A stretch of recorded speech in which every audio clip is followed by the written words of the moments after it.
see, you have a kind of a physical human life and a kind of a life that you inherited from the first man, Adam, who sinned. You know, in the beginning there was a man named Adam, and he had a relationship with God, and everything was fine. But God said, there's a tree of the knowledge of good and evil, don't eat from it. We all know the story. He did eat from it, and something changed in Adam's life after that when God came to have fellowship with him and to walk with him in the cool of the day in the garden. Adam hid himself, and he separated himself from God because he said, I am naked and I'm ashamed. And God said, who told you you were naked? Who told you all that? He said, well, I ate from that tree that you told me not to eat from. And I found out some things about myself that I am now separated from you. And so Adam lost the life that he had with God. He lost that life in common with God. Can I say it that way? He lost that.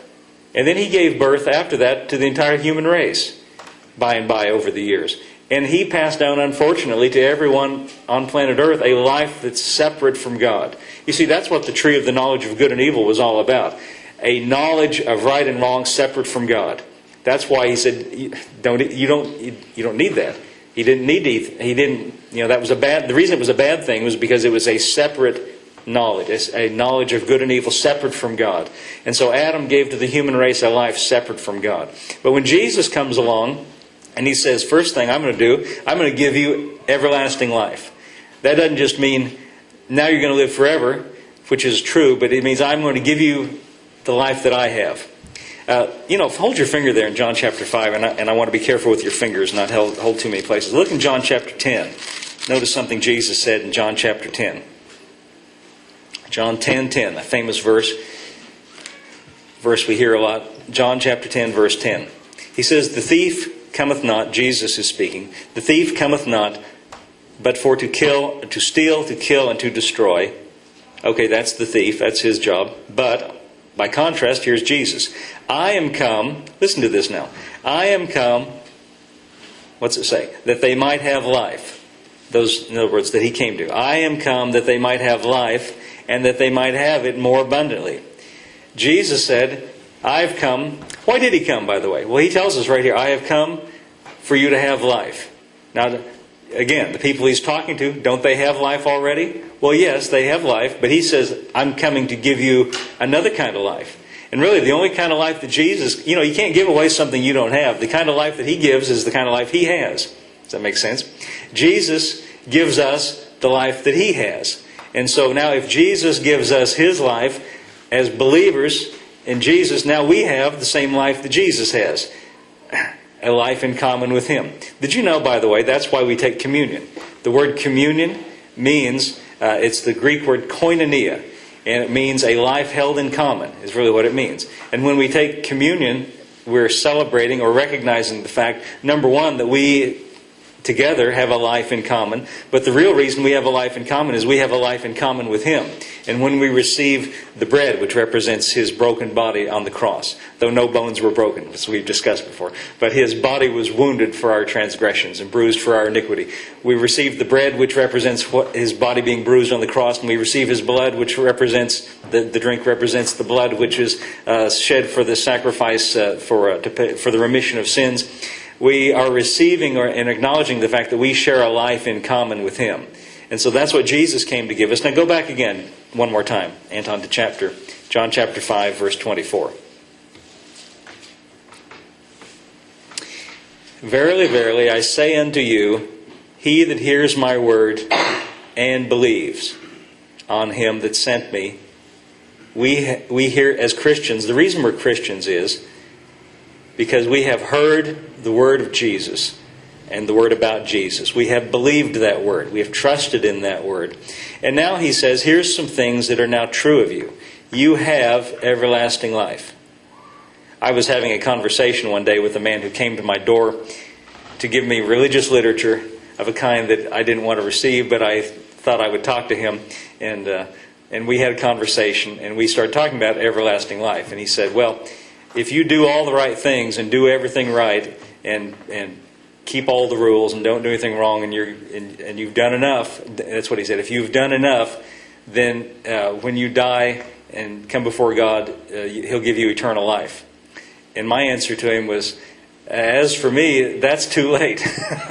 I need something now. I need to know now. I mean, that means I go through my whole life wondering and not knowing. He said, yeah, that's right. I said, that's not good enough for me. In fact, that's not what my Bible says. My Bible says, he that hears my word and believes on him that sent me has.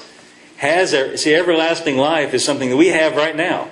As Christians, and really the fact of the matter is when a Christian dies, the reason you do go to heaven when you're a Christian is because you already have that life on the inside of you. You've got a heaven life, can I say it that way, in your spirit. And when your body dies, the spirit on the inside of you that has the life of Jesus, it's just natural that you should go to heaven because that's the life that's in you. In fact, you don't have any choice, but it's like a magnet. It just draws you right in because you've got heavenly life on the inside right now. And that's a marvelous thought if we could wrap our minds around it. We're carrying around heaven right now in this life.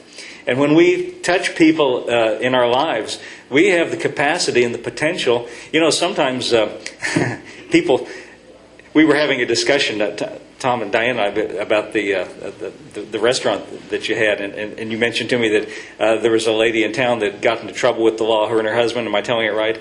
Now, this will be on the internet, so I'm not going to mention any names, but you didn't tell me any names anyway. But what you did, you said, was you gave her a job to help her because she had to pay for her kids, and then some church people were upset about that. Am I telling it right? Because you hired this woman who had bad reputation. Can I say it like that? Is that fair?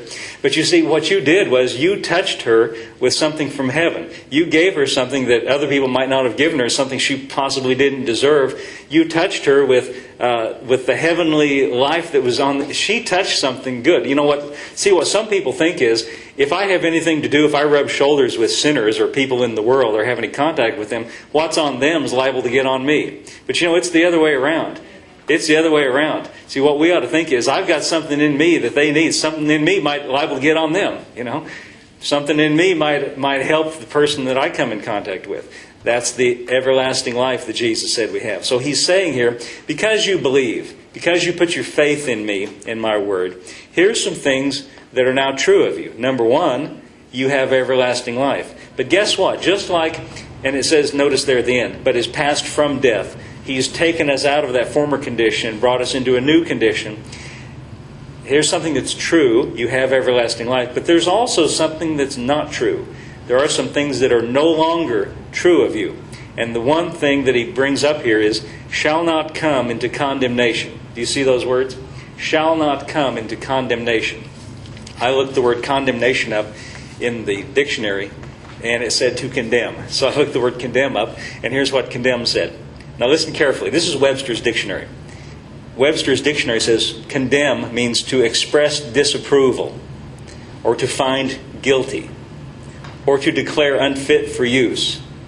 That's what the dictionary says. So when Jesus said, whoever hears my word and believes has everlasting life, in the end it says has passed from death to life. But here's something that's not true.